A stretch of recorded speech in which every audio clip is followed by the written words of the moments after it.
The UK is blocking conservatives from visiting that country. They say conservatives could be hazardous to the nation's diversity somehow. This past weekend, American YouTube personality Brittany Pettibone and her Austrian boyfriend were barred from entering the UK because they planned to interview Tommy Robinson, an outspoken critic of Islam. Then on Monday, British police halted a visit by Canadian journalist Lauren Southern on the grounds she was, quote, a radical Christian and therefore possibly a terrorist. Meanwhile, radical Muslims, more than 400 former ISIS fighters, are believed to have re-entered Britain without any problem at all. Indeed, they were welcomed. Huh? Katie Hopkins is a columnist with The Rebel. She wrote the book Rude, and she joins us now. Katie, it's great to see you. I mean, only a country that really hates itself, its heritage, its own people, would act like this.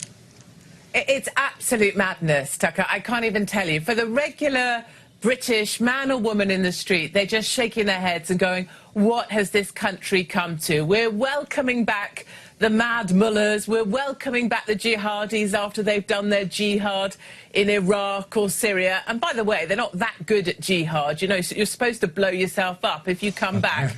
You probably weren't that great at jihad in the first place. Point. But we are turning away conservatives who just want to stand up for being Christian conservatives, and our Home Office here has sided with the Islamists of Luton. We seem to have some new blasphemy laws here in the UK that we didn't really know about, but are certainly being enforced.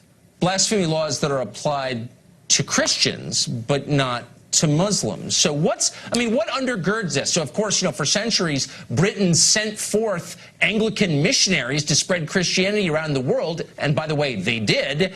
And now they would not let those same people in their own country in favor of ISIS members. What animates this? Why the change? Why do they feel this way?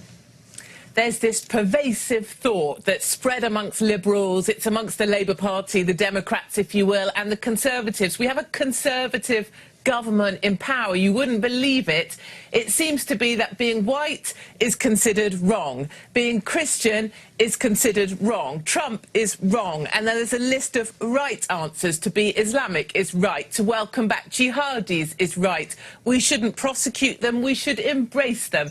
And it's really getting to a point here in the UK where, you know, we're up there on the endangered species list. To be a white Christian conservative woman like myself, I'm right up there on the endangered, you know, animals list, up there with the black rhino. And the black rhino has got an advantage because he's black. So, I mean, the UK is a democracy, purportedly. You voted for Brexit. You still get to vote there for the time being. The majority of your population, I would bet you my card, does not agree with the policies I just described. Why are they putting up with them? There's this kind of sense right now, this place, this country has never been this tense. It feels like a pressure cooker, you know, and someone's screwing down the lid. And there's going to be a tipping point.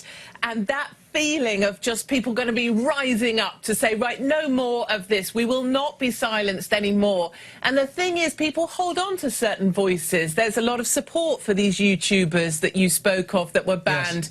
And when you start silencing the people that were even, you know, finally speaking out for us, people like myself, in fact, I'm surprised I'm still here. I'm surprised I haven't been deported.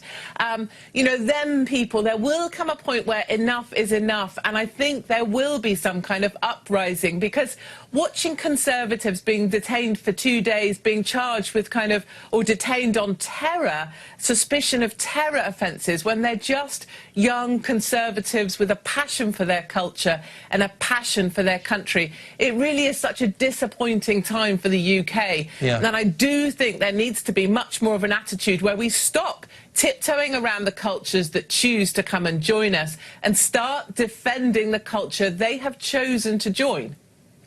It used to be kind of a free country. That's authoritarian, what you're describing. And I'm sorry. Katie, thank you for coming on and telling us about that. It sounded familiar.